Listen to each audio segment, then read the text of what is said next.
Shalom adik-adik, apa kabarnya semua? Pasti semua sehat, pasti semua luar biasa. Gimana nih kabarnya? Nggak kerasa ya udah bulan Juli. Rapotnya pada bagus nggak? Ya pasti semua pada naik kelas ya, luar biasa. Nah sekarang kita mau berdoa dulu sebelum memulai sekolah minggu. Nah ayo kita ambil sikap berdoa. Mainannya dipinggirin dulu semua ya. Ya. Tuhan Yesus, selamat pagi. Terima kasih Tuhan, pada hari ini kami anak-anak sekolah minggu bisa berkumpul kembali untuk beribadah kepadamu Tuhan. Berkati anak-anak sekolah minggu supaya bisa beribadah dengan baik, dengan penuh sukacita Tuhan. Dan biarlah Roh Kudus juga yang selalu menuntun kami. Lindungi dan berkati juga teman-teman kami yang belum bisa beribadah. Semoga mereka pun minggu depan bisa ikut beribadah lagi. Terima kasih Tuhan Yesus. Di dalam namamu kami berdoa mengucap syukur. Haleluya. Amin. Ya, sekarang kita mau siap bernyanyi ya.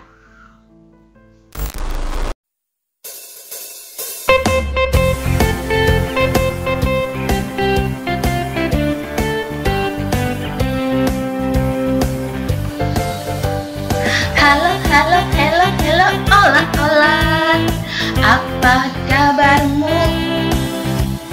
Halo, halo, hello, hello, ola, ola. Apa kabarmu? Semuanya senang, semua gembira, sebab selalu ada Yesus. Jangan kamu sedih, jangan kamu susah, sebab Yesus besertamu. Halo, halo, hello, hello, ola, ola. Apa kabarmu? Halo, halo, hello, hello, ola, ola. Apa kabarmu? Semuanya senang, semua gembira, sebab selalu ada Yesus. Jangan kamu sedih, jangan kamu susah, sebab Yesus besertamu.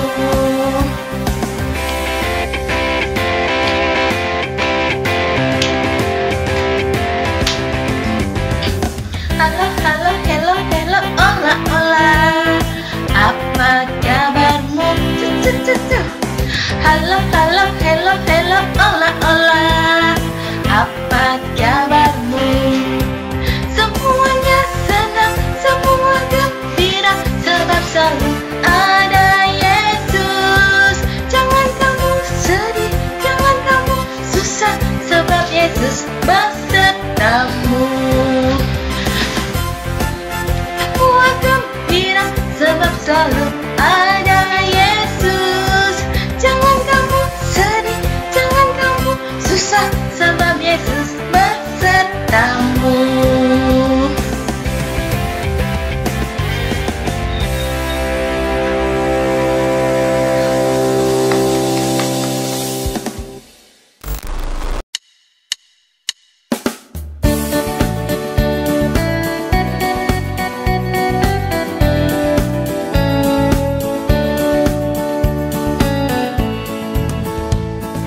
Baca kitab suci, doa tiap hari.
Nah, adik-adik, tadi kita sudah memuji Tuhan ya. Sebentar, kita mau mendengarkan firman Tuhan. Sebelum itu, mari kita menyembah Tuhan dulu.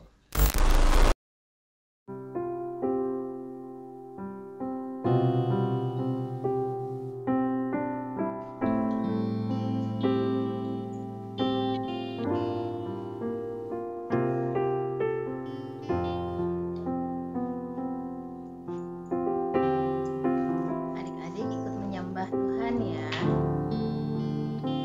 Bernyanyi ya.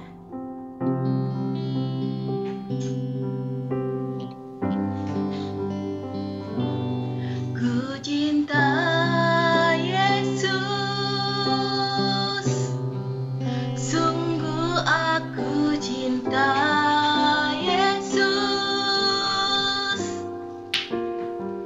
karena Yesus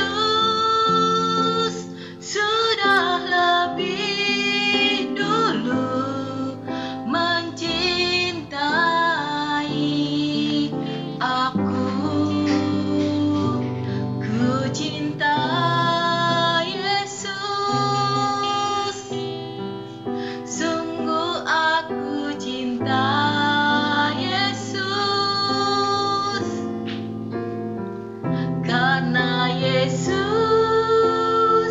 sudah lebih dulu mencintai aku. Bisa diganti nama adik-adik ya. Ku cinta Yesus,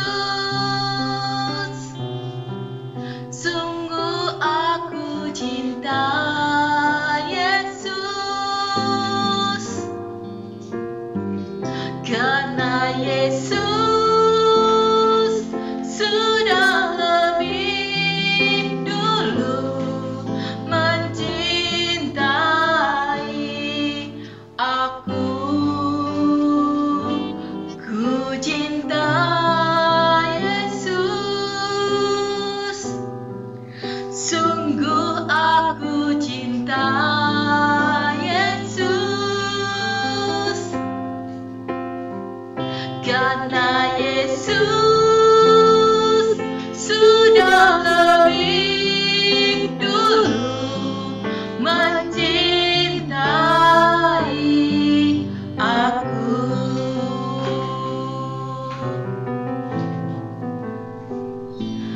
Oh, terima kasih Tuhan, Kau mengasihi aku, Kau mencintaiku, ku mau selalu setia. Terima kasih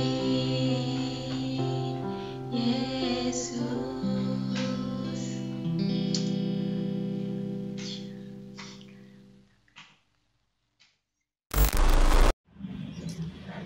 Oke, adik-adik semuanya, sebelum kita mendengarkan firman Tuhan di hari ini, kita mau berdoa dulu.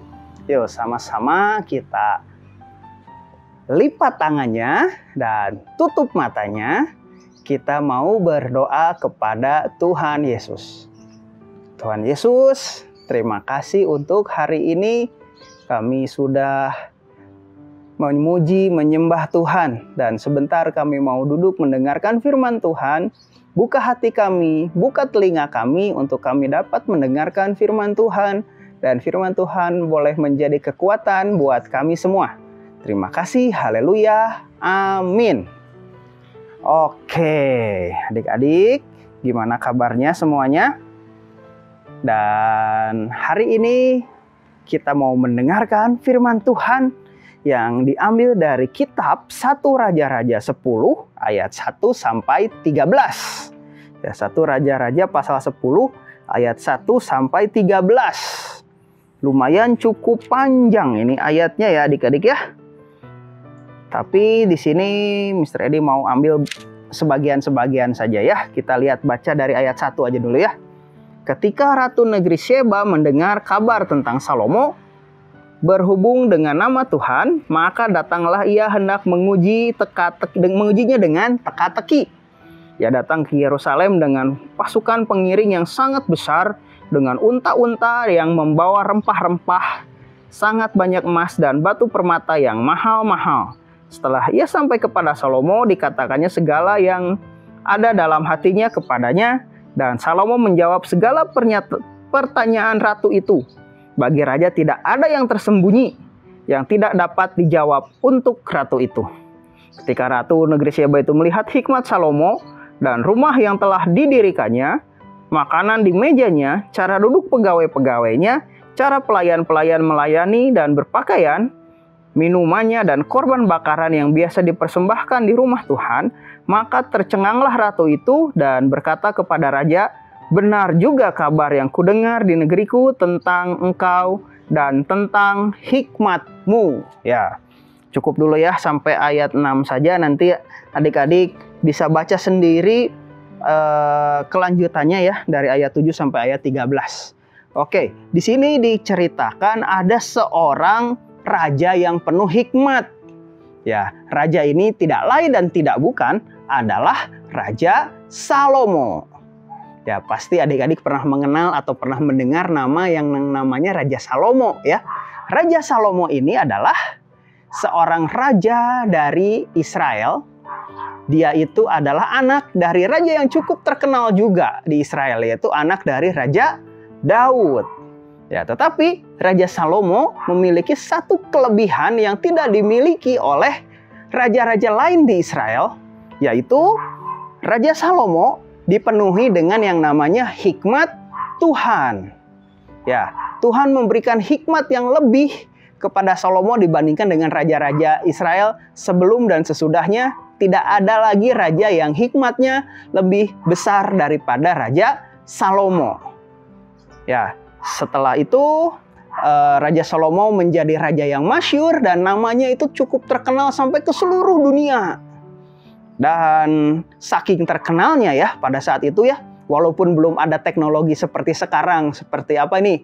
Facebook, Instagram, WhatsApp atau media-media sosial yang lain, tetapi kemasyhuran Raja Salomo tentang hikmatnya itu sudah terdengar sampai ke negeri-negeri seberang, yaitu negeri Syeba. Kalau misalnya jarak Israel dengan Syeba itu cukup jauh ya. Kemungkinan besar Syeba itu ada di sekitar Afrika. Israel itu ada di daerah Timur Tengah atau Asia Barat dan cukup jauh. Tetapi kabar hikmat Salomo yang begitu besar itu terdengar ke negeri Syeba, sehingga ratunya, yaitu Ratu Negeri Syeba, berkunjung ke istana Salomo di Yerusalem dengan membawa hadiah-hadiah yang cukup banyak ya, supaya ratu itu bisa melihat atau menyaksikan sendiri bahwa Raja Salomo itu adalah raja yang penuh hikmat. Dan ternyata benar setelah kita tadi baca ayat firman Tuhannya ya, di situ dikatakan bahwa Ratu Negeri Syeba itu terkagum-kagum gitu ya dengan Raja Salomo dan dengan hikmat dan kepintaran Raja Salomo gitu ya. Terkejut ratu itu ya, terkejut, terheran-heran gitu ya si ratu itu dengan hikmat yang ada pada Salomo. Nah, dari firman Tuhan ini kita bisa belajar gitu ya, kita bisa berkaca dari Raja Salomo, raja yang penuh hikmat itu, bahwa kita pun sama ya, seperti Raja Salomo. Walaupun memang tidak akan ada orang yang hikmatnya seperti Salomo, tapi minimal kita juga pasti akan memiliki yang namanya hikmat, atau yang memiliki apa yang namanya kepintaran. Dan kepintaran dan hikmat itu dipergunakan untuk kemuliaan nama Tuhan. Bagaimana nih caranya supaya kita bisa mendapatkan hikmat dan kepintaran tersebut? Nah, hikmat dan kepintaran tersebut kita dapat peroleh atau kita dapatkan salah satunya itu dengan cara belajar. Ya, jadi untuk adik-adik semuanya jangan malas untuk belajar. Karena kalau misalnya kita belajar, kita pasti akan mengetahui, kita akan tahu segala-galanya. Dan jangan lupa juga setelah kita belajar, kita berdoa supaya apa yang kita pelajari bisa nempel atau bisa masuk ke dalam pikiran kita. Dan setelah itu kita bisa menjadi anak-anak yang memang mempunyai hikmat gitu ya, seperti Salomo. menjadi anak-anak yang pintar, dan dengan kepintaran kita bisa memberkati orang lain. Contohnya Salomo ini ya, dengan hikmat yang ada dia bisa memberkati rakyat Israel. Ya, dengan hikmat yang ada dia bisa menimbang-nimbang suatu perkara, bisa memutuskan satu perkara mana yang baik dan mana yang tidak, dan itu sangat berguna sekali bagi orang-orang Israel, bagi rakyat Israel saat itu. Ya, dengan demikian adik-adik, suatu saat kalau adik-adik sudah besar, sudah memiliki suatu pekerjaan, bisa memiliki jabatan, ya pergunakan itu dengan sebaik-baiknya. Kita memperoleh pekerjaan, memperoleh jabatan, kita harus belajar supaya kita pintar dan kita berhikmat. Dengan itu kita bisa salurkan untuk memberkati orang lain. Ya, siapa tahu nanti ya suatu saat pemimpin Indonesia ini lahir dari adik-adik sekalian yang ada di sini. Oke, jadi jangan malas belajar, jangan malas untuk menjadi anak-anak yang pintar, ya, dan jangan lupa juga berdoa dan dekat sama Tuhan. Oke, sebagai penutup, Mr. Edi mau kasih ayat hafalan, yaitu di Amsal 3 ayat 13 yang berbunyi, berbahagialah orang yang mendapat hikmat, orang yang memperoleh kepandaian. Ya, jadi di sini dikatakan orang yang mendapat hikmat itu adalah orang yang berbahagia, ya. Dan orang yang memperoleh kepandaian dan hikmat itu adalah orang-orang yang berbahagia. Jadi saat ini pergunakanlah segala sesuatunya untuk kemuliaan nama Tuhan Yesus. Oke, itu saja ya firman Tuhan yang bisa dibagikan. Dan kita tundukkan kepala dan kita berdoa. Tuhan Yesus, terima kasih kalau saat ini kami telah mendengarkan firman Tuhan yang cukup indah dan begitu indah buat kami semua, dan menjadi satu motivasi buat kami sebagai anak-anak Tuhan untuk kami mau belajar supaya kami mendapatkan hikmat seperti hikmat Salomo yang bisa menjadi berkat untuk semua orang. Terima kasih Tuhan Yesus, kami serahkan semuanya ke dalam tangan-Mu. Tuhan Yesus yang memberkati, Tuhan Yesus yang menjamah, Tuhan Yesus yang senantiasa menjawab setiap pergumulan permasalahan anak-anak sekolah minggu di tempat ini. Dan kami serahkan semuanya ke dalam tangan Tuhan Yesus. Cita-cita, pengharapan, semuanya Tuhan Yesus akan wujudkan di dalam diri anak-anak sekolah minggu. Terima kasih. Dalam nama Tuhan Yesus kami berdoa. Haleluya. Amin. Oke, terima kasih semuanya. Tuhan Yesus memberkati.